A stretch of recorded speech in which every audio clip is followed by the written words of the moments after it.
This is part 5 of our Neosho Bass series.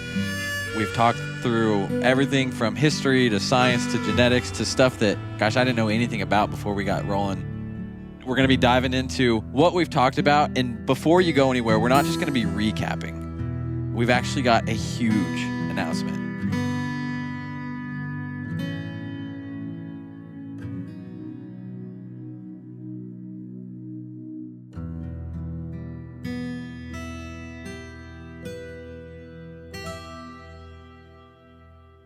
This is going to be a fun one. We're going to get to kind of uncover all the things that surprised us, that delighted us, why we even started talking about this in the first place.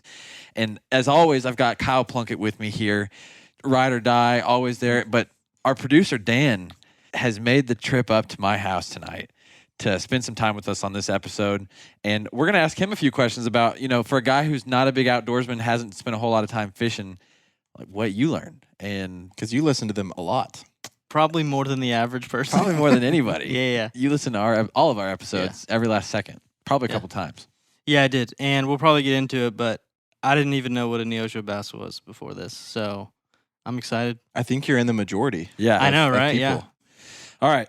So to kick us off, Kyle, when we got started and we were thinking about, hey, there's this topic that we think we might want to cover. There's this fish that it's kind of been, it's kind of a big deal. It's been elevated to a species. What about that got you excited about wanting to jump in, and how did we get rolling on it? Well, I'll answer how we got started, I think, before I answer what got me excited about it. Yeah. We got started because you read a paper that said that it was elevated officially 2 years ago in 2022. Yeah. But that the Black Bass Bible, which has a much longer, more complicated name than that Dr. Taylor, I think, covered, or maybe it's Dr. Long, they officially recognized it after that paper in 2024. So that kind of put it on the map of like, this fish is its own thing. So you can catch it. You can get the state record for it. You can do all the things that you could with a smallmouth or a largemouth or whatever. And in fact, it is so elevated to its own thing that it is as different as far as they're concerned, and really the science is concerned. It is as genetically and I guess taxonomically, I like that, different between a smallmouth and a largemouth. Yeah. It's the same difference as a smallmouth to a Neosho bass. Yes. So it's its own thing. Yeah. That got me fired up. You were just like, I came across this and I was like, that's epic. That's way more cool than just the average, like, let's talk about fishing. Because we do that a lot and it's fun and we love it and we learn stuff and people learn stuff and I learn stuff and we catch fish. But this was kind of scratched the perfect itch of, there's some science, there's some history, there's an uncovering story that we haven't really got to do yet. That got me excited. Yeah, I totally agree. It was something where I was like, man, this is awesome information. And the fact that this happened, the elevation of the species was in 2022, and I've never even heard about it until 2024. That was enough for me to be like, dude, all this information is living in these scientific papers. Mm-hmm. It's out there. It's published. Like, this is real stuff. But the common angler, the average outdoorsman, doesn't know about this. And for what we do, when we talk about the Ozarks and why they're cool and why they're unique and, we want to highlight and celebrate them, I was like, this is a perfect example of something that highlights the uniqueness, the biodiversity of our region, how it's, genetically isolated, the habitat is different, all those things that we like to talk about and that we're proud of to be from the Ozarks. It was like, this is a cool thing to, like, let's dive into it and tell a story. Like you were saying, it's just like do something a little bit different. When did you first discover like this paper? Were you just like searching scientific papers? No, not what I do in my free time. I came across, so this all goes a long, long way back. This actually the first time that I ever heard of a Neosho at the time was a Neosho smallmouth bass. Was the first time that I heard of it, was when we interviewed Dwayne Hayda, actually. He had mentioned it. He was like, actually, over your way, there's a strain, a subspecies of the Neosho, or of the smallmouth called the Neosho. And yeah, it's a little bit different, but it's just kind of cool. And it's, symbol of the Ozarks type thing. And I was like, oh, that's cool. But it was the Neosho smallmouth. It was what the Neosho. Everybody around knew it to be. Exactly. Yeah. It was, the Latin name would have been Micropterus dolomieu, which is smallmouth, but then Micropterus dolomieu velox, which was the Neosho strain of the smallmouth. And I was like, okay, put that in the back of the mind. And then actually, it wasn't that much longer after that, maybe 6-8 months, Kyle, you and I were fishing on this little farm creek with your very pregnant wife at the time. We were in our waders. It was like early spring, really cold, but we were out there catching fish in this little creek, and I caught that really big, like 18-inch fish. And at the time I posted it, and I remember Dwayne's conversation. I was like, man, do you think this is a unique, like this is one of the Neoshos? And I posted it. People were like, I don't know if that's Neosho. You know what? You need to send it to this doctor who's in Georgia, who he's like the expert on this stuff. And I sent it to him, and it was Dr. Taylor at the time. Didn't even know like we would ever talk to him, And he was like, I can't really say based on the size. I'm not really convinced, but the further up in the tributaries, like where you're at, he said there's a good chance there's a lot of Neosho genetics in there. And I was like, okay, that's cool. Again, put that in the back of the mind. It wasn't until 6 or 8 months ago, and I was following somebody on Instagram and kind of seeing some different stuff, and somebody posted a map of the native range of the Neosho, and I was like, whoa, that's a cool map. Like, where did that come from? So I messaged this person. Shout out to, actually, his Instagram account is mycropters vlogs, Ethan Dodson. Thanks, Ethan. Shout out to you. And he was like, I got this map from this scientific paper.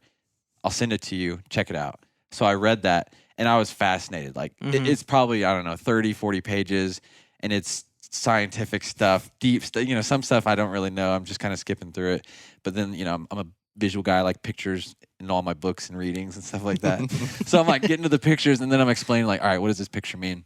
Anyways, I read through that, and I thought it was just fascinating. I was like, all right, we gotta learn more about this, and just kind of let the curiosity take over, and then dove into it.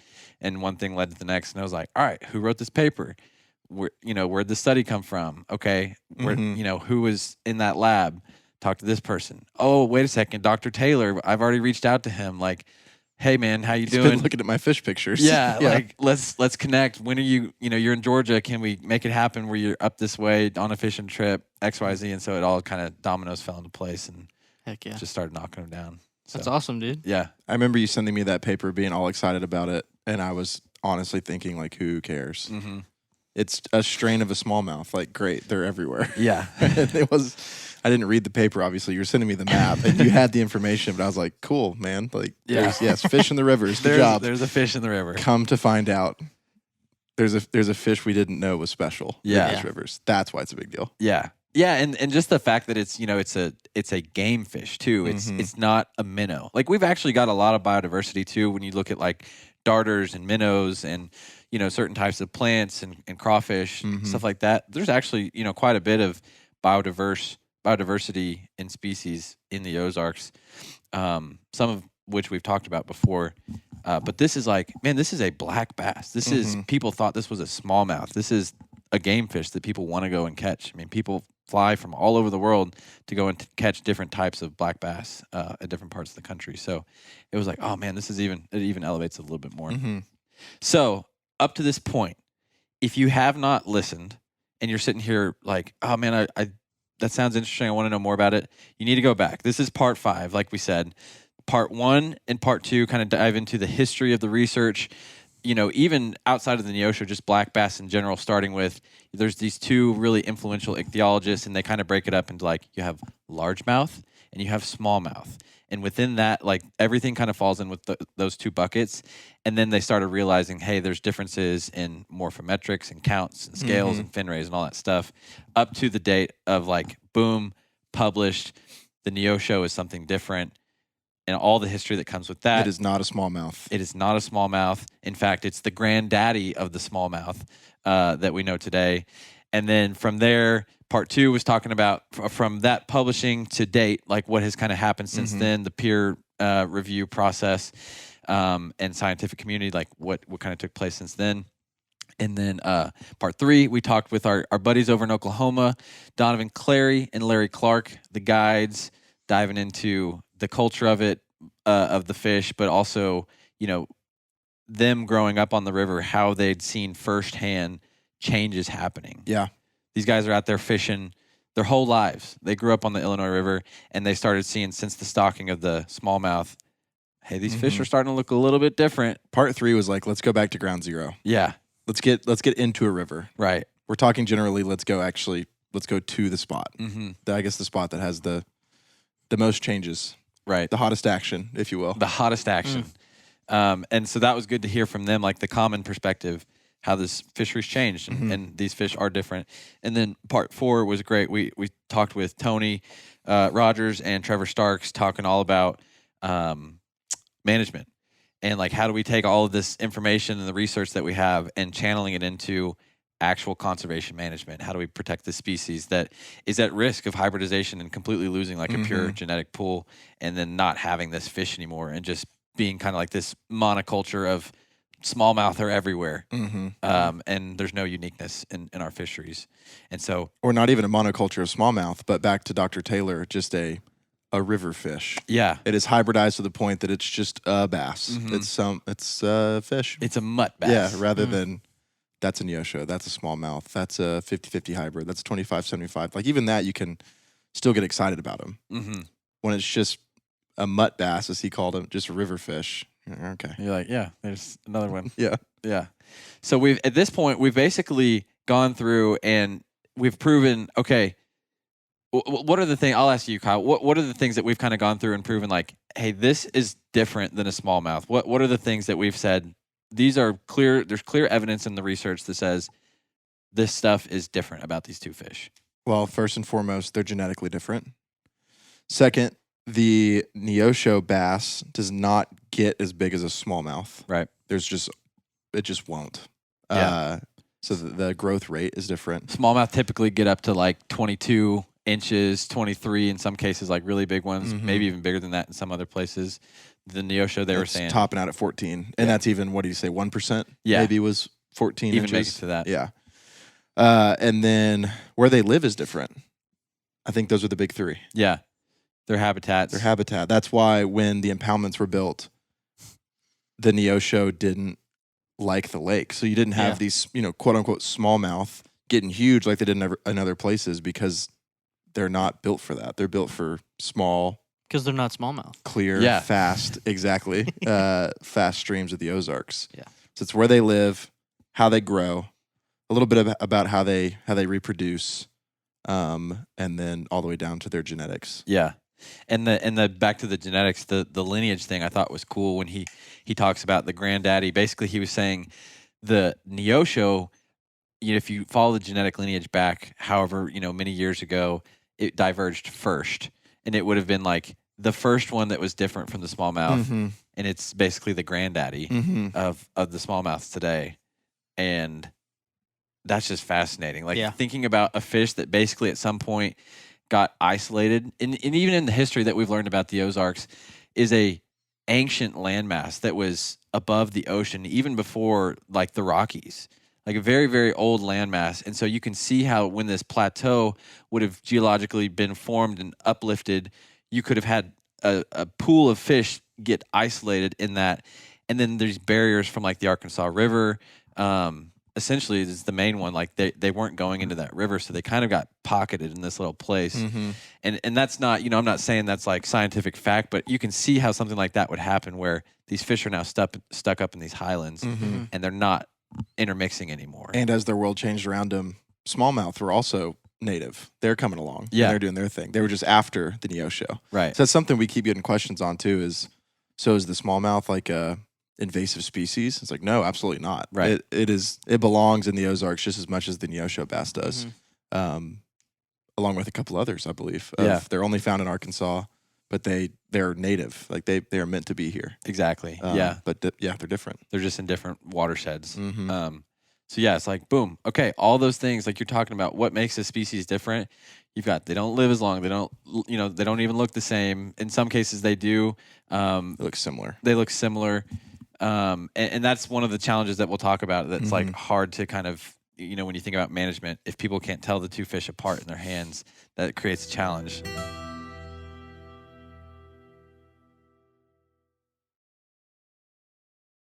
We haven't even talked about the name. We haven't, have we? The we haven't Neosho. defined the name. No, I thought this was something that maybe just would have come up in the series. Like, what does the name actually mean? Where did Neosho come from? Where did Velox come from? What do those things mean? And I know, Kyle, you dive into this stuff in your day job of like the history of words and there's probably a better term for it when you're looking at like Latin and Greek. You nailed it. What is it? History of words. No, there's a way cooler name for that. Linguistics. Maybe. Etymology. What's that? Is that a food? Etymology. Yeah. What is that? Or wait, Study of words. is that bugs? No, that's entomology. Entomology. I think Etymology. it sounds that's like right. it sounds like a cuisine. Etymology. I'll Google it real quick. That's Etymology. edamame. Is that a cuisine? That's a bean. Look Dang at you, it, Dan. so We're all close. over the place. Entomology is bugs. Etymology, I think you're right, is the Etymology is Study the of words. study of the origin of words and the Look at way in that. which their Look at meanings this. have changed All throughout over history. it. Wow. Look at you, dude. So we haven't smart. hit the etymology, We haven't, but we're going to. but we have hit entomology, what they eat. They eat It's true. bugs. Yeah. and study of those bugs. Even their diet is a little bit different. It is 'cause a the little bit size for predatory fish, your size typically dictates what you eat. Yep. And they don't get the same size, so they eat differently. So let's just start with Neosho, the kind of layman's term. So that term came from the original study by Hubbs and Bailey that Dr. Taylor was talking about. And I actually don't know the history of why they chose that name. But what I can tell you is the word Neosho is actually an Osage Indian word. Mhm. We've heard about the Osage before on the podcast, especially talking to Dr. Blevins. The Osage inhabited the Ozarks, and a lot of the Ozarks were actually Osage hunting grounds. They would come here and they would hunt, and then they would go back home. But the Neosho is a Osage Indian word, and it means clear water, abundant water, many waters, or the meeting of waters, depending on the kind of the translation you take. Basically, it refers to the freshwater springs in the area. So think cool, clear, in the meeting of waters. It kind of paints this picture of like an area where there's a bunch of springs, cool and clear, coming out of the ground. They all meet and they sprawl, and it perfectly describes the habitat that the Neosho is found in. And so I think it's a really cool, fitting name. Oh, I mean, you're not finding them in big, slow, warm water. And Right. so you're absolutely right. Like to name it the Neosho off of an Osage word of cool, fast flowing, where the waters meet. Yeah. Whatever. That makes sense. That is actually fascinating because you did not tell us that before. Yeah. You were like, "I'll leave it for the episode." And I'm like, "Okay, cool. Yeah. That's Isn't crazy. that cool? Yeah, that's really cool." And so you think about like, Neosho, Missouri, and then like the Yeah. Neosho River. That's all kind of part of the same thing. And that may have been where Hubbs and Bailey were studying them, was in the Neosho River. I hadn't gone back and looked at their original papers, but Still applies. I do think like it's still all within the same Yeah. meaning, right? Kind of derived from cool. that original idea. So that's what the word Neosho means. The term velox is Just by way of reminder, the Neosho is the velox. The Yeah. smallmouth is the dolomew. correct. Yes. So velox is a Latin word, and it would be translated into swift or rapid. Mm. Does that make sense? Like thinking about what we know about the Neosho now. Like velocity. Yep, Because they're powerful, right? they're That's powerful. like their thing. They're They're like river torpedoes. they're river Really? torpedo. They're a little That's a bit. cool name. They're a little bit more. Yeah, they're less football shaped, more torpedo. They're more shaped. hydrodynamic. Huh. and that's So aerodynamics, you know that. Hey, Hydrodynamics. etymology? You Come know on. that. I know your words. you know that. Anyway, go ahead. But that's like you think about where they're found too. We heard that from Donovan and Larry, where you find them a little bit different places. Mhm. Usually, you're going to find the Neosho in swifter waters. Yeah. more rapid waters. It's because of their shapes a little bit different. Hmm. That's the habitat that they prefer. So What the heck? again, there's words mean something, right? Like Hydrodynamic torpedo fish in fast, clear, cold water. exactly. So dolomew is like you said, scientific name. Micropterus dolomew is the scientific name for the smallmouth bass. Dolomew is actually it comes from A guy's last name. it's a guy's last name. Do you know the guy, Dan? Something Dolomew. Is he French? He is French. What? Did Yeah. you Google this? I looked this up today. Okay. Oh, All dude. right. Well, I was looking it up Pull my earlier. leg. when I was I like, you well, no, know I this? actually the name that's pretty common in Latin. Like for the scientific names, like Yeah. whoever discovers it or whatever typically will name it after themselves. So that was a guess. The French was actually a complete guess. I did not know that. I assumed, It's not hard to figure out. yeah, Dolomew sounds right. Yeah. So his name was Diodat Gratet de Dolomew. And this guy, he was a French geologist. Mm.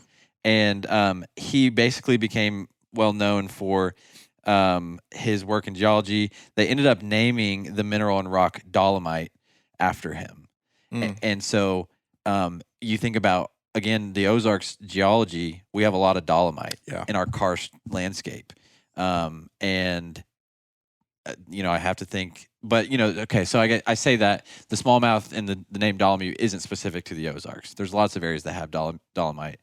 But I think typically what you find is those karst landscapes where you have cool, clear running waters coming through those like limestone and dolomite and things like that, that you would find smallmouth in. And so those are kind of connected. So they basically tied those two things together. So Dolomieu got dolomite and he got the smallmouth. Wow. No, I mean the Minnesota rivers to Tennessee to the Appalachia streams to here, they're a certain type of river holds a certain type of fish, and that certain type of fish is often the smallmouth. Right. So it makes sense. Yeah. It's not like your farm drainage creeks in Kansas and, the Midwest, right? Like Nebraska and stuff like that are muddy, or Texas.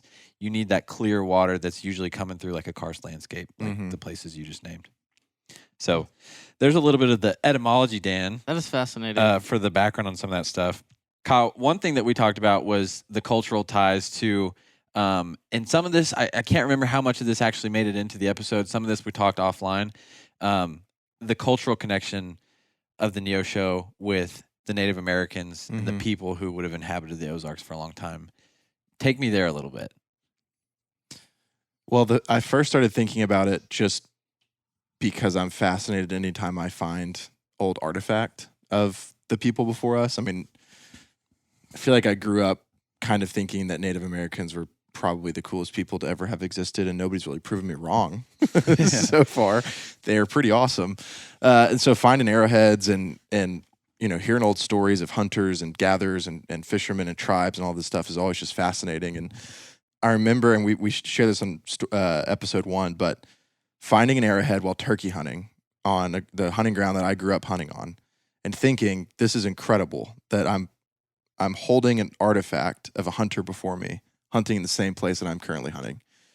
Then I think about that for fishing, and how likely it is that all of these little creeks and streams and whatnot that I grew up loving to fish and to play in and to catch crawdads in as a kid, all the way to trying to catch big fish as a young adult, as a young man.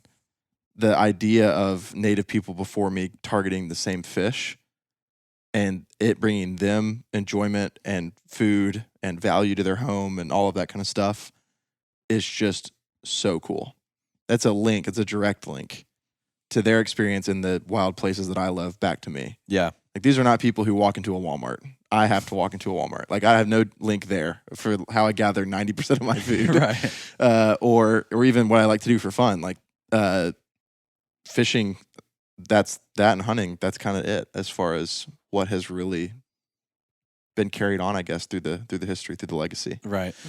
And so I just, was chewing on that. And the idea that you had people for hundreds of years as they're moving in and out of hunting grounds, as they're catching fish to eat, as they're, I'm sure, building nets and trapping waterfalls and spearing stuff and setting bait traps and whatever, like, they're going after the velox. They're going after the Neosho bass because it's going to feed their family. Yeah.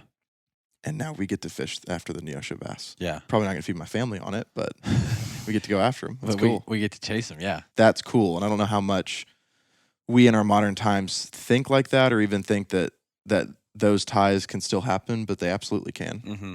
You can be on a creek that it looks different because the water moves and whatever else, but you're still doing the same thing that somebody generations ahead of you was doing. Yeah. Yeah. It's crazy to think there's a connection that you can't escape in your history. Mm-hmm. Like, growing up, I remember thinking history was just the most boring subject of all time.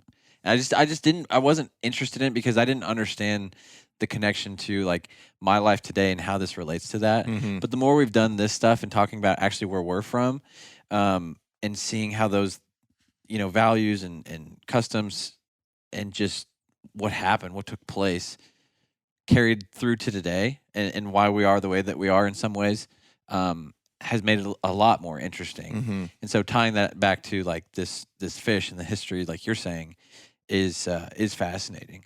I thought another thing too in in the history was, you think about the Native Americans and basically the displacement that Native Americans have faced ever since European settlers came to America, and they just continued to push and push and push and displace until it got to the point where it was like, okay, we have beyond pushed Native Americans from their homeland, and we've carved out a place for them, in Oklahoma and these Indian territories, and we've kind of given them this place. Thinking about like the Neosho too, with what's happened with the non-native smallmouth bass that have been introduced by people who back east thought this was a really cool game fish, and also by people here as well, but putting this in and then displacing that native fish again, like that same trend continued. Even this was the 80s and 90s, like in the Illinois River that this happened, and so that native fish is displaced. So there's a cultural tie there. And then two, but there's also places where it's found respite and like a place to kind of take a stronghold. And so the connection there with this Neosho, which is an Osage Indian name and word, like there's a huge tie there that I think is cool. Not to anthropomorphize a fish. It's not a human. Yeah. It's not. There's just trends that play into what we do with our wild places when we think we know better. Yeah. The Ozarks, when they were managed, and I use that term loosely but not flippantly, by the native people, it was thriving. Like it was managed for game. It was managed for the ecosystem it needed to produce elk and buffalo and deer and turkey, and like it was awesome. Prairie, we talk about that all the time. When we pushed them out, it was not managed for that. It was managed for money, managed for producing, for product development, and we've kind of done the same thing to the Neosho. Like we're not going to manage you to actually thrive. We're just going to move you out and put in a bigger fish. Yeah. Dan, I know you have not some to get thoughts heated on there. that. What do you think, Dan? I know you have some thoughts on that. Dan, you and I talk a lot about just, the way things work in life in America and stuff like that. What are your reactions to what you just heard? Well, I'm not gonna weigh into that yet, but I thought it was something interesting that y'all were talking about is the idea of a link to the past. Like I actually really enjoyed history growing up, but I didn't realize, like, I think when you're younger, you kind of think time starts when you were kind of born, and like all this stuff before, it's like they kind of just made it up so that you so can selfish. no, for real. And I think that's actually the word. Like, one of my favorite teachers talks about the idea of like historical snobbery, how in our modern time we look back and go, well, we're so much smarter, like we have so much more information. Yeah. And it really is from a point of like selfishness that we can look back at a fish or even a people that had been somewhere way longer than and before that we were here and just say like, it stops with us. Yeah. It really is like probably the biggest form of like narcissism. And I'm not saying that all the people involved in, this Neosho Bass hybridizing all that stuff, it was out of like narcissism or Right. greed. A lot of their intentions, it was out of ignorance, and a lot of their intentions weren't, I don't think, bad. I don't think there was just like a group of people like, we're going to destroy this fish. Yeah. But now we're kind of left with having to reconcile that stuff. And so whenever you solely just do something for economic reasons, everything else is going to be put on the chopping block, essentially. And so it's like, yeah, well, more money's coming in.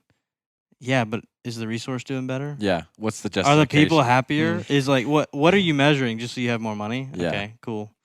What about all the other people affected? So Yeah. I don't want to dive into it, but we've been really we've been consuming in the last year, Aldo Leopold, Wendellberry, and other people. And so it is something I to got think. a quote, a Wendellberry quote. I know. Coming up I've later. actually been waiting for it for a few weeks, but it is not to make it more than a fish, but it is something very significant and a symbol of this region, so we want to be responsible. That's the tie. It's the symbol. We care about the fish, but you're wise in saying let's not make it more than the fish.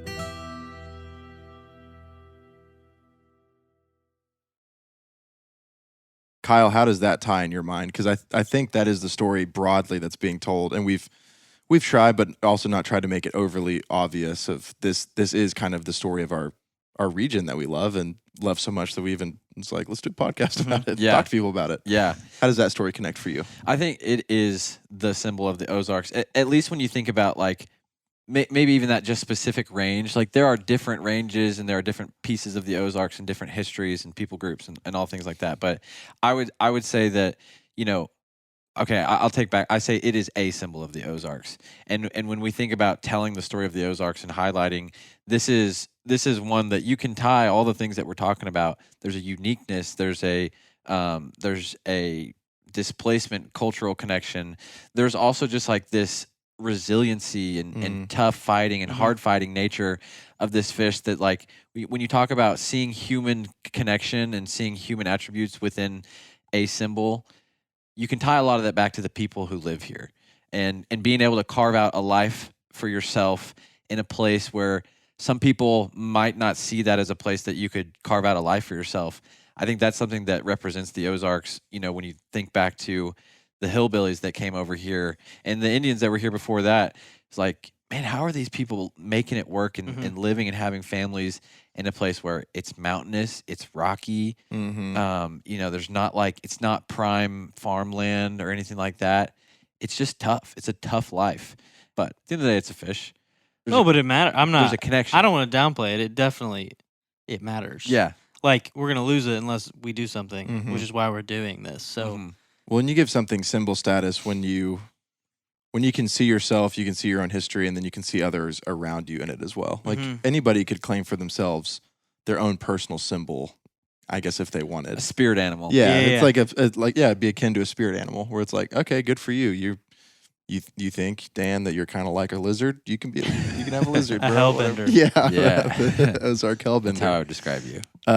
But when culturally enough people are looking to the same thing and going, that's the symbol, that's the thing, then you know that there is a lot of story being told, even if it's not being said verbatim, but just by the way the culture plays out, that's being told around that symbol that you buy into and you back. I mean, that's why the bald eagle is the symbol of America. It's actually funny. I think Thomas Jefferson was pushing for it to be the turkey. Really? And I'm all over that. Yeah, he was like, it's red, white, and blue and awesome. Like, come on. But we might have a little bit more conservation desire for the turkey if it was. That's true. Yeah. But just the eagle, it is in our minds as Americans, it's bigger and badder than any other bird. It's more beautiful. It's more majestic. It's just more awesome. So you could see how the whole nation's like, I get behind that. Absolutely. Yeah. So for the Ozarks, you're like, it's maybe less seen or known. It's somehow eked out a living for itself in this area. It's tough. It's hard fighting. It's a little bullet. It's a little feisty. And it lives in the place that we interact with all the time. Like, that's kind of why it's our symbol. Yeah. Or a symbol. Here's the other part of it, though, and this is kind of like, not to get philosophic or theological. We've gone there. But like, the best conservation stories are only told after something is forgotten about and actually neglected. So like, you only conserve. I don't know about the bald eagle. Maybe that was a species that was fading, and we were like, oh, we're going to elevate it. I don't know. But I wouldn't say that's a conservation story. We just made it our country's bird. But think about the black bear. Someone mentioned the white-tailed deer at one point were fading, and we had to kind of like, put an effort to keep them around. It's the same with the Neosho. Like, if they weren't, at a point where they might go extinct, we would, not that we wouldn't care, but we wouldn't be fighting for them. We wouldn't be trying to raise awareness for it. So it is kind of like a little bit of a catch-22, but like, we can do it. Yeah. There's hope. Yeah. Yeah, there's definitely that, like, you could take it for granted, I guess is what I'm saying. That's Like, if it's not at risk, you're like, yeah, well, we've got them and there's no risk to it. So there's not that much need to like fight for it or talk about it. It's just like, it's cool that we have No one's like fighting for catfish. Yeah. We've got plenty of those, right? I think so. Yeah, it's like, I don't know a whole lot about it's like, catfish. we're like, no one's fighting. We're like, oh, catfish. It's like, yeah, they're everywhere. Yeah. It's like, okay. No, you're right. You're right. So we've kind of recapped everything. We've touched in a little bit more on the cultural connection there. With all of this information that we've talked about, and I know we asked this of several of our guests on the air, some off the air, what, in your opinion, can be done now? What is there to do? We know that hybridization is occurring. We know that it's occurring at a incredible rate. Actually, I was talking with the stream biologist over in Oklahoma Drew Wallace. He said on the Illinois River, this was a survey they did to talk about the hybridization and at what rate it's occurring. Listen to these stats, Kyle and Dan. On the Illinois River, not the tributaries, in 2015, they did a survey, genetic testing. They collected a whole bunch of fish. 47% of the fish they collected were hybrids. 42% were Neosho, and 11% were smallmouth bass. It's 2015. So almost 10 years ago. Yep. So keep that number in mind. 47% hybrids, 42% Neosho. 2023, they did the same survey again in the Illinois River. The number had jumped to 68% hybrids. Neosho's 11%. Went from 42 to 11%, and smallmouth bass were 21%. That's sad. So that's the rate that this is occurring at. And at that rate, I mean, within our lifetime, there will be no more pure genetic strain Neoshos in the Illinois River. Within 3 years. About. If the math is lining up. That's some quick math over there. You got a calculator mind. But yes, it's happening so fast. Like to the point where I think you can probably safely say like the Illinois River, the main stem, not the tributaries, is too far gone at this point. You're not going to be able to pull out the smallmouth bass and those genetics. It's in there. It's flooded. And now we've talked about there's some benefit to that in that it has become a trophy fishery. And there's some things to celebrate with that too. And I love the smallmouth. Yeah, and catching big fish is great, and getting people outside and doing that, I love that too. As long as it's not to the complete detriment to where you completely lose the Neosho. You have to still, and this is what Tony and Trevor talked about, is that balanced approach of like, okay, if you know that, there's nothing we can do at this point to go back in time and change what we've done.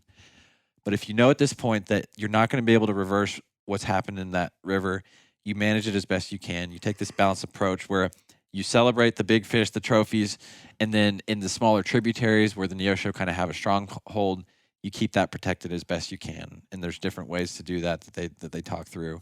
But that rate, I don't know, just hearing those stats, I didn't even realize it when we were having that conversation of like how real that is. Within our lifetime, there will not be any pure Neoshos in the Illinois River. I mean, I'm speechless. That's insane. It's really sad, actually. Yeah, I'm kind of just taking that in. I mean, it went from 42 to 11 in 8 years. 8 years. Yeah. I mean, I bet that's, what's the word? Is it parabolic, or what's the word where it's not just a straight Exponential. Exponential, that's growth. the word. See, Yeah. etymology, but exponential. We know your I think subject. that's not exponential, or that is exponential, but that is yeah. I mean, in the next 10 years, they'll be under 1%. Yeah.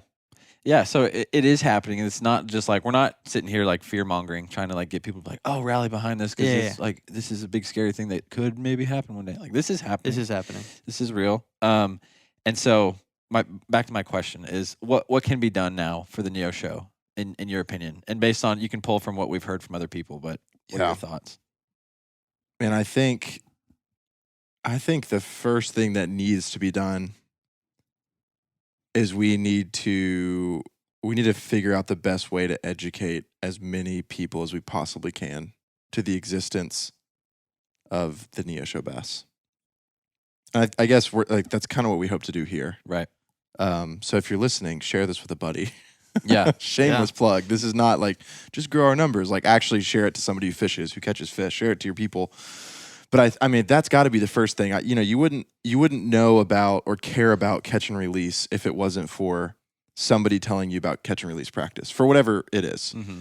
You wouldn't know about the Leave No Trace campaign that really does a good job, I think, of trying to keep like the backcountry hiking areas pretty clean, unless somebody told you about it. This is important. Here's why. All the stuff. I don't think there's any way in the world we save the Neosho bass without a bunch of people knowing about it and caring about it. Yeah. Educating themselves, educating others, and then being willing to, I don't know, from that, like push for it, talk to their state agencies about it, be willing to put up signs at boat ramps and whatnot to say, this is what this is, take care of it. Yeah. We have this. We have this. I did like, I guess it was this last episode, kind of the ideas of let's let the smallmouth do what they're going to do. We have trophy areas. That's kind of too far gone. But what about these other streams where they have a stronghold? Their plea was kind of like, don't move fish and tell people about the fish they have there. And how about they are a game fish and they're a worthy game fish and ones that are fun to catch. Like, let's get people excited to catch them. And now we have a record book open and all this kind of stuff. Like, let's build out enough of a culture, even in the angling community, around catching these fish and getting excited about these fish that they want to preserve the little farm creeks and whatever that have the Neosho. But I mean, truly, other than education, I don't know the best answer past that. Yeah. I don't have the authority to put in government policy on catch and release or tell somebody like, well, let's remove thousands of smallmouth this year and just see what happens. Like that's kind of crazy. It's like about as crazy as saying like, let's tear down the dams. Yeah. Like, yeah. And you're never going to get flow. everyone to agree on that either because like we love smallmouth too, right? Totally. Like, we love I'm going not out, bashing on smallmouth. we love going and catching smallmouth and doing that thing too. So it's like you're never going to get everyone to agree on that. I think you're right. The education piece is the biggest thing. I mean, we even asked after we did the first episode how many of our listeners and followers on Instagram had ever heard of the Neosho before we did this series. Overwhelmingly, like the majority of people had not ever even heard of it. Yeah. And the people who had heard of it probably had heard of it as a subspecies. Like all of this scientific information and this research was living in these papers and hadn't really been published in the public eye and in the media and stuff like that. And so it really does make a difference. I mean, we're doing our part right now to like share it and put it out there what we know. But I think that's where like some personal responsibility comes in of like sharing the information that you know. You don't even have to send our podcast. But if you tell your friend and your friend tells his two friends and then your whole fishing group kind of knows, then that's 5-6 more people. And if everybody, the thousands of people that we get to talk to and reach on a weekly basis, if everyone does that to 4 or 5 different people, you can see how that ripple starts really spreading. And you build that desire and that one, they're aware of it, they know it, they want to go chase it, and then hopefully if they get out and go chase it, they can hold it and put it in their hands and find something to like or love about this fish that they want to keep it around. And that can be a variety of different things. And if you have those two things, an awareness, a knowing, and a love for it, I think you can protect it. I think people will want to protect it. And so that just starts with like, people have to know about it. And so the education is a huge, huge piece of it. I think the other thing too is just the continued research. With this stuff all being kind of recent developments, each of the agencies, we've talked to each of the agencies, Missouri, Arkansas, and Oklahoma. We've talked with the black bass teams, the stream biologists. They are all working on something. They all have some research projects in the pipeline.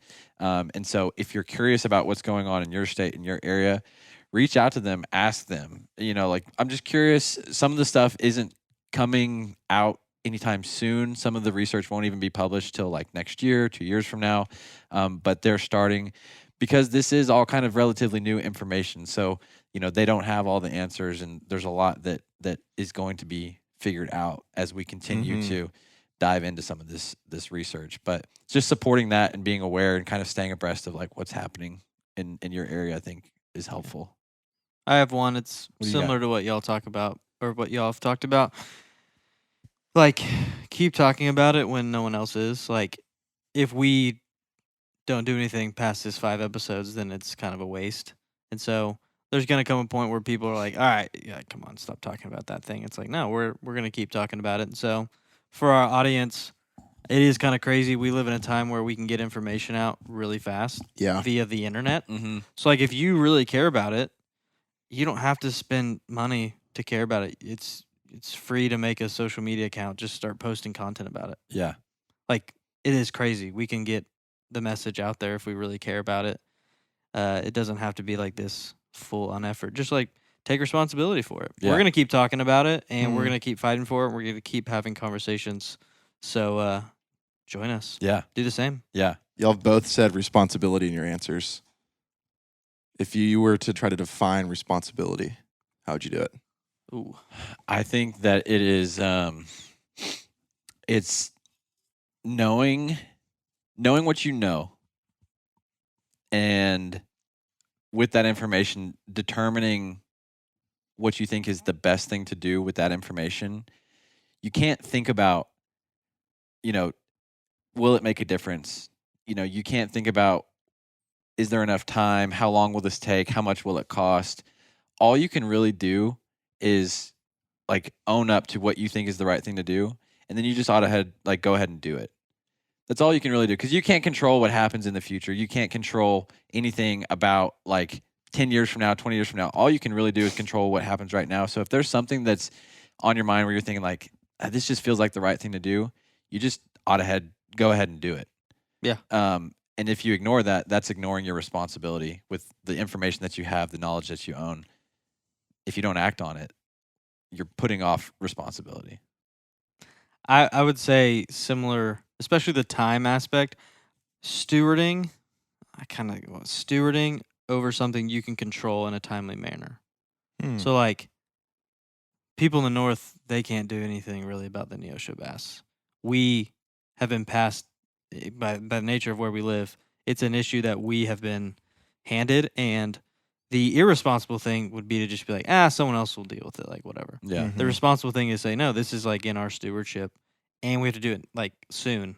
We can't like care about it in 10 years. In 10 years, it will be gone. So it's like, okay. You can't let the conservation agencies do this. Yeah. Like they're going to do what they're going to do, but you can't sit back and be like, oh well, I'll just let the AGFC, ODWC, NBC, I'm gonna let them like handle this because that's their job.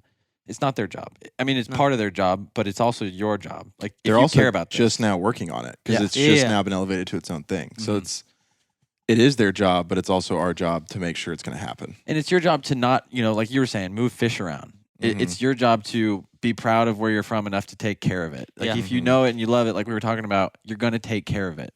Anything, right? If you know and love your family, if you know and love your wife, your land, your property, you're going to take care of it. Yep.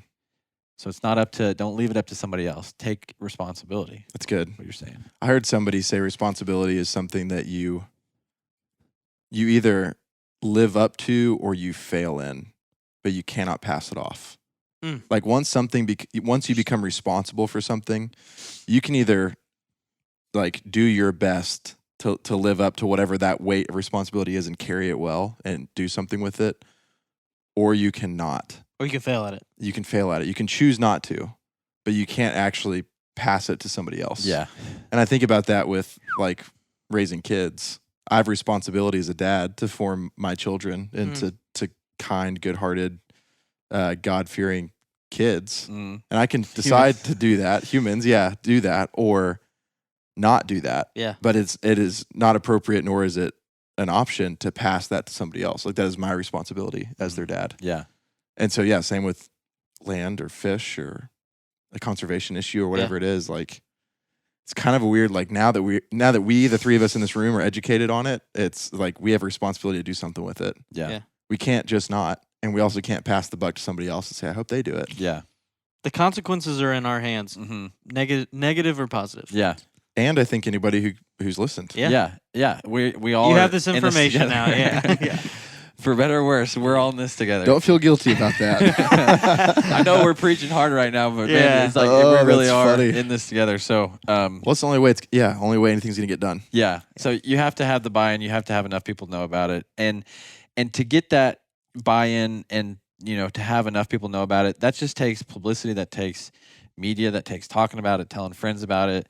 Just being excited about it. People feel excitement. They can absorb your excitement. So if you're excited about something, you're telling them about something, they're going to remember it.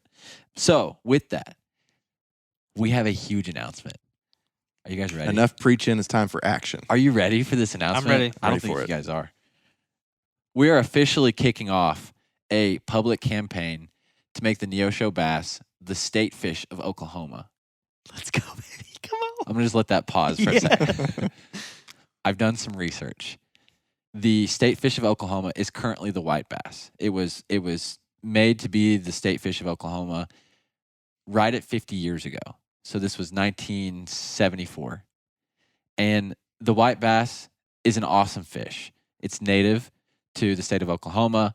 It's pretty much everywhere. You can find it in a whole lot of places, but it's also, to that point, it's thriving. It's doing well, and it's been the state fish for a long, long time. With everything we've talked about with the Neosho, there is a clear need for conservation. Mm-hmm. Where is it on the conservation?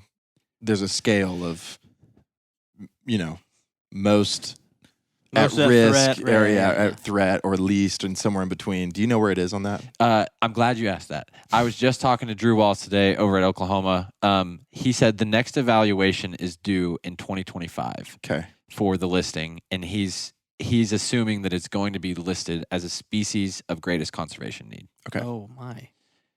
So there's a clear need there. Mm-hmm. There's a clear cultural connection. The Neosho we just talked about, the Native Americans, the Osage word, all of the history of tying into the place that is, the Neosho's native range, as well as just, not a lot of people know about it. If there's a fish that needs some publicity as like, hey, we have this native endemic fish that can't be found anywhere else in the world. So you've got Arkansas and Missouri, but Oklahoma really, based on if you look at the map, kind of has the majority of the native range. That's like to me, like what better place than Oklahoma? I think there's a good shot.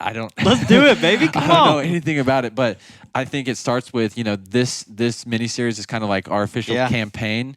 And then from here, I think we'll probably, go into doing some writing and write some letters as a group. And if y'all are listening, you want to write a letter, feel free to send it to us. We can pass along, and we'll figure out who to get these letters to. But we're kicking it off, man. It's gonna happen. It's an election year. It's an for election the Neosho Bass. this November. You need to vote for Neosho. Man, I love that. You didn't even have that idea until we were most of the way through this. That was yesterday. So it's fresh. Yeah. I love it. And I'll tell you this, there is a blueprint that's been set. So Texas, the state of Texas, love those people down there. They are proud of where they're from, and I've always given them a hard time for it my whole life. But I see what they're doing. You lived in Texas too, man. Just for a little bit. Yeah. I lived there for a year. I have always given them a hard time, like, they just think Texas is the greatest. Yeah. And you know what? I think that the Ozarks are the greatest. So I'm seeing like, okay, they're proud of where they're from. I get it. They're celebrating what they've got. I still, can't stand those guys sometimes, but I'm playing. So, but Texas, they did something similar. And this is actually, I feel like this is a really, really good blueprint for the Neosho Bass. In the 70s, have you ever heard, Dan, you may not, have you ever heard of the Guadalupe bass? Nope. Okay. So the Guadalupe bass is the state fish of Texas. Okay. It is a game species. It's a riverine black bass, very similar to the Neosho. And in the 70s, they started noticing that the non-native smallmouth that were stocked in the Guadalupe River were hybridizing. Oh, wow. Sounds familiar. Sure does. Right? And so I'm reading all this. I'm like, wait, what? You're like, wait a second. Hold on. And they realized that this hybridization was occurring at a rate that was just out of control. They were losing this native fish. And their biologists had the forethought at the time to be like, no, like this can't happen. This is only in the state of Texas. We got to change this. I think there's 28 rivers in that watershed that kind of have this fish, and all of them were seeing hybridization at different rates. And so they were like, we need to just make this the state fish, get people to know about it, get people to care about it. And then once we can do that, we can get the funding, the constituency of ultimately these agencies serve the people. They're like, well, if we can get enough people to care about it, they'll be okay with us, raising some funding for it. And then we can start, putting these pure guads, as they call them, into a hatchery and, basically farming out the pure genetic strain of the Guadalupe. And then they were overstocking that pure genetic strain into the rivers and the streams where this hybridization was occurring, knowing they couldn't take out the smallmouth bass. Yeah. But they're like, they could overwhelm them. They can flood the genetics and create more of a chance of that two guads are going to link up and have babies, and that's going to flood even more and just swamp. And so they did these stockings over 20 years, I think from the 70s until the 90s, or maybe from the 90s to like 2010 or something like that. But in places where they've done this, they've seen overwhelming success. They have seen hybridization rates drop to like less than 2%. Like I'm like, dude, they've set the blueprint. It's already out there, Okay. right? You just got to get enough people to care about it, enough funding to back and behind it, and free up hatchery space and all that stuff to like create the room to breed a pure Neosho genetic or a pure Guadalupe genetic in Texas' case. And so far, based on everything that I've read and done research on this, it's working. Like, and it has worked, and they've done it. They started in the Guadalupe River. They stocked almost 1 million pure guads from 1990 to 2010. Drove down the hybridization rates dramatically. Then they moved on to the South Llano River or Llano. They stocked over 700,000 Guadalupe bass. They achieved their target by 2017. Coupled with this, they also did about 10,000 acres of habitat restoration, stream bank restoration, riparian species to combat erosion and things like that, which doesn't just help, the Guadalupe bass. It helps all the species that live in that river. It helps the animals that live on the land. Helps everything. Everything, right? Yeah. And so they've just continued to do this in the next, so they get the hybridization rate to the threshold they're looking for, then they move to the next river, then they move to the next creek, the next stream. So I'm just like, man, the similarities, the blueprint has been set. We just got to get enough people to know about this. And I don't know the feasibility of how all that stuff works. I realize I'm coming from a place of ignorance, but passion, you mean? To me, I'm like, dang, this seems like pretty close. Yeah. Pretty close similarities here. So to do that, to get the people to buy in and care about it, I feel like a really big step would be making the Neosho the state fish of Oklahoma. It'd be a huge step. Let's do it. That sounds awesome. All right. Isn't there a hatchery with the Miami people that have a bunch of pure strain Neoshos? Yeah. Was Donovan talking about that? It was either Donovan or... Donovan. It was Donovan? Yeah. He said there's a family who has a hatchery. I think they've basically been, farming out and hatching pure Neosho genetics. All right. Past that, I don't know. I haven't done any research more than that. I don't even know if they're still going. I think maybe Donovan mentioned that, but I think it's possible is what I'll say. And if nothing else, it's an idea. I'm not a biologist. I don't pretend to know what goes all into this stuff. Well, I get excited too about when state agencies work together, and they do. But you're even thinking regionally specific. Oklahoma cares a lot. They care for their state. They don't just care about the Ozark region that holds Neosho. Right. Same as Arkansas, Missouri. But really cool things can happen too when agency-wide they're going, let's at least pick a river, pick a stream, pick something and do it. Like, let's start. Let's not let it hybridize to the point of extinction. Yeah. And then all the agencies can come together with funding and manpower and excitement around the conservation to go, we're going to help, and we're going to get these fish over here and truck them over to Oklahoma or whatever and dump them in your rivers. And I don't know. All of that kind of stuff I think is on the table. Yeah. Especially if you're going to get Oklahoma to change their state fish to the Neosho. Yeah. Which I think we can do. With that, we've got our very own, the first ever created Neosho Bass hats. Is that what you're wearing? That's been on my head this whole time. Yeah, to kind of kick off the campaign of all this, we've got these hats. We are going to be selling them. We do not have that many.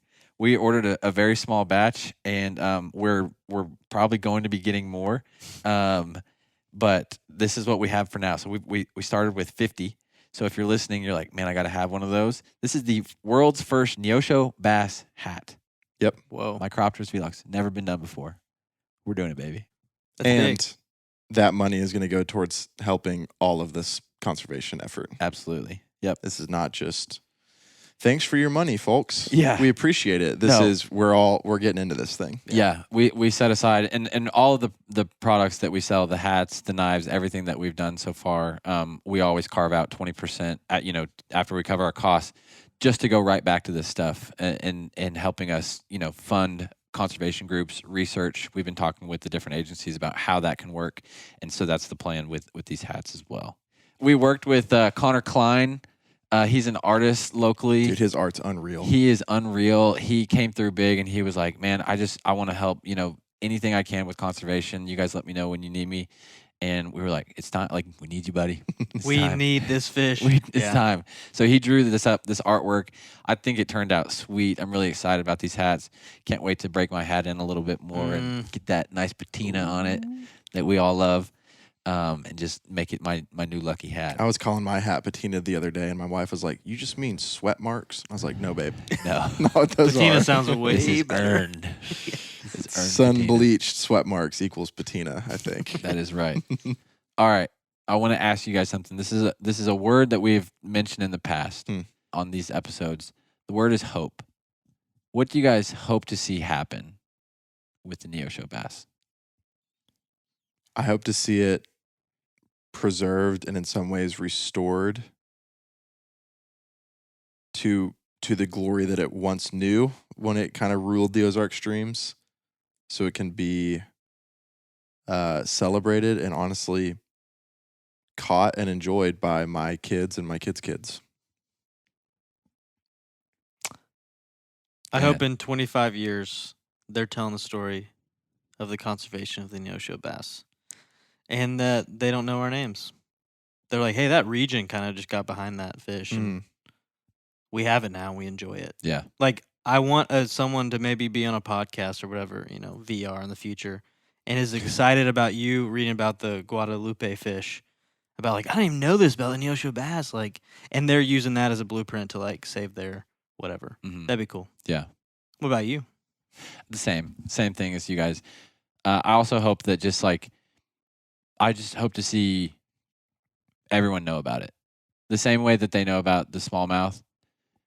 Within the Ozarks, I would hope that everyone knows that, hey, we have something special. We have a unique black bass species that's endemic to the Ozarks, and it's something that we want to keep around for future generations, for just forever. I mean, to have a sustainable habitat that these fish can exist and continue to belong in, like they've always belonged and adapted to. I hope that just continues on through the foreseeable future into infinity and beyond.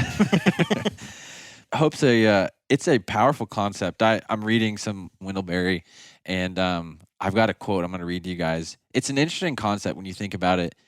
Hope is a present feeling, usually about the future. So it's like taking the future and how do you feel about it right now, and what can you find hope in with that? And it can be, there's like a lot of different ways to have hope, and some of it's good and some of it's bad. A lot of times you see hope used as like kind of a passive passing off of responsibility of like, I hope that things get better, but I'm not really willing to do anything about it. Right? It's like, I just hope that my situation improves. But then you also have hope sometimes can be used in like a manipulative way where people ask you to like place your hope in them. Usually you see that in like politics and like powerful people. They're saying, hope in me, put your faith in me. I'm going to change things. I'm going to make things better. And then you do have, I feel like the realest kind of hope is a genuine desire and want to like see something change for the future and something better, so that like you just said it, your kids can see a better future. It's like a desire to see, a genuine desire to see the best version of the thing that you care about. Yeah, exactly. And I feel like that's the realest version of it that you can get. The reason why I think that's the most powerful version of it is because with that hope is coupled an action with that. You have that hope enough to do something about it. And so you can kind of find hope in the realest way in the very small things that like you can do to hold yourself to a little bit higher standard. You can find hope in the small changes that people around you are making to do something a little bit differently or a little bit better or a little bit more. And so it's a powerful thing that can kind of, you can find like, man, I have hope because I know I can make a change in my day-to-day life to, not pollute as much or like not throw trash in the river. Or not like talk to people in a way that they shouldn't be talked to, and have respect for my environment and the land and people and stuff like that. So it's an interesting concept. But I wanted to read this poem from Wendell Berry. This has been coming, Dan. I know you haven't even heard this, and we'll probably play this out with some music so you guys can really, really feel it. It is hard to have hope. It is harder as you grow old. For hope must not depend on feeling good. And there's the dream of loneliness at absolute midnight. You also have withdrawn belief in the present reality of the future. which surely will surprise us. us. And hope is harder when it cannot come by prediction any more than by wishing. But stop dithering. The young ask the old to hope. What will you tell them? Tell them at least what you say to yourself.